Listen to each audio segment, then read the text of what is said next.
This is the Mystery Ranch Sawtooth 45. Comes in at 2,745 cubic inches. It weighs 5.2 pounds, and it also retails for about 500 bucks. This one's about a ½ pound lighter than the Pintler, and it provides more space. It is definitely one of their most popular packs, and for good reason. I ran this pack for 2 years. Took it on everything from day hunts for archery elk to a Dall sheep hunt in Alaska. The biggest thing you'll notice about this pack is the horseshoe zipper. It opens up just like a suitcase. You got full access to everything inside. Now I do like the horseshoe design, and I also appreciate that they actually designed it to where you can zip and unzip this main zipper without having to undo your side straps, meaning there's no strap coming over top of this zipper. If your pack is tight, you should loosen your straps anyways, but you have the option to get into it quickly. Just like we did with the Pintler, I'm gonna load this thing up with all the gear we have here. We'll see how it compares.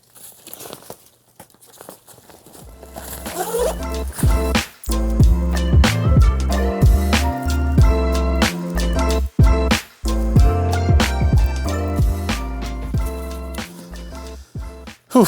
Okay, so on paper, there's more room in the Sawtooth. However, I really didn't notice it. I was still pretty tight for space with a sleeping bag. There's obviously a little bit of compression in this bag. It's not quite as tight as the Pintler, but no way I was fitting the sleeping bag in there. So I went with the sleeping bag on top, which I don't mind at all, honestly, unless it's gonna rain. Because like I said, they give you plenty of strap length to be able to do that. These straps are actually removable too. So you can pop them off. There we go. Connect them down here if you'd like. We did our tent on the side.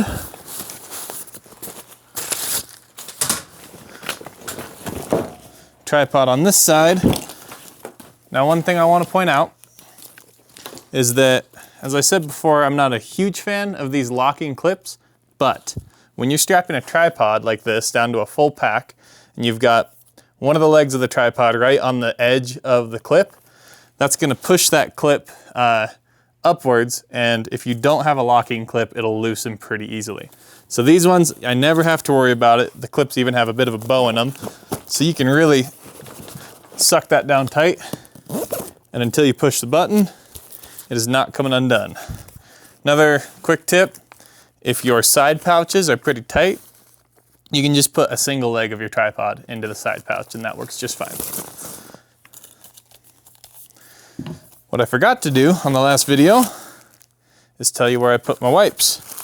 That's something that I always want to have quickly accessible. I don't have hip pouches on any of these backpacks, but if I did, that's where these would be. Now we can talk about the top pocket. I like how the Pintler had 2 options. This only has 1, so I actually just put my bag of snacks up here. One thing that I wish this pack had more of is external access. So this is your only option really for an external pocket. You've got these side pockets. If you do hip pouches, you've got that too. We'll come inside here. And if I just got to camp, I love the horseshoe zipper because I can say, oh yeah, this is all staying. I'll just keep my insulation layers in here. I don't have to throw them on the ground, especially if it's snowy out. And you have full access to everything you need. Again, all this stuff was kind of piled in. Clothing. Just enough space for a full-size bladder, but nothing extra, so it's not gonna be sliding around. The Pintler's bladder pocket was a little large. That's kind of a personal preference there, but something to note. Again, the same kind of side pockets. You can fit a spotting scope. I've got a small one here. It'll fit a big one. Water bottle. I actually put my spoon and knife in this pouch as well, just because there isn't a ton of internal storage that would fit a fixed blade knife like this or a longer spoon. I could have and possibly should have put them in the top pocket, but I like to keep that for snacks. First aid kit.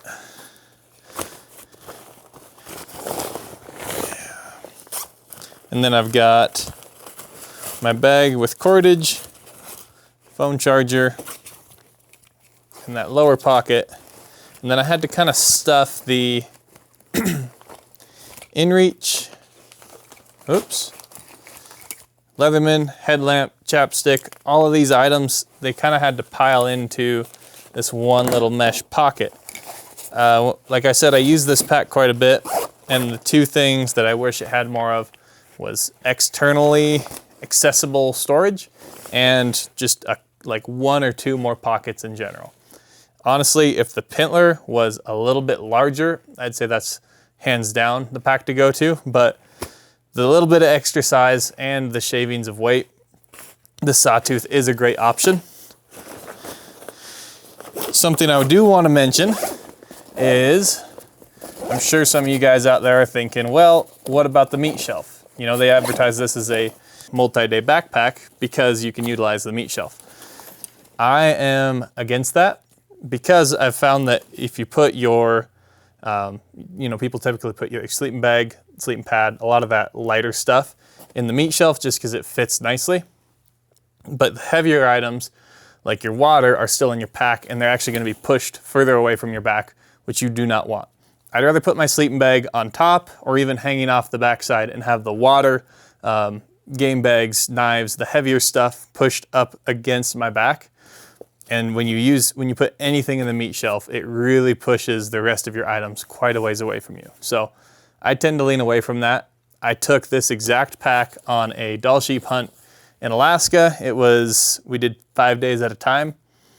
I made it work. What I ended up doing was putting my peak meals in a dry bag and putting it in the meat shelf and then having a couple of other bags hanging off of it.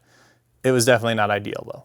If you are doing any sort of overnighter, I would say strongly consider moving up to a bigger pack than the Sawtooth or the Pintler. That's it on this pack. I've got a full video that runs through the entire lineup of Mystery Ranch products. That video is in the card above or the end screen right here. If you like this video, hit the like button, subscribe to our channel if you want more, and thanks for watching.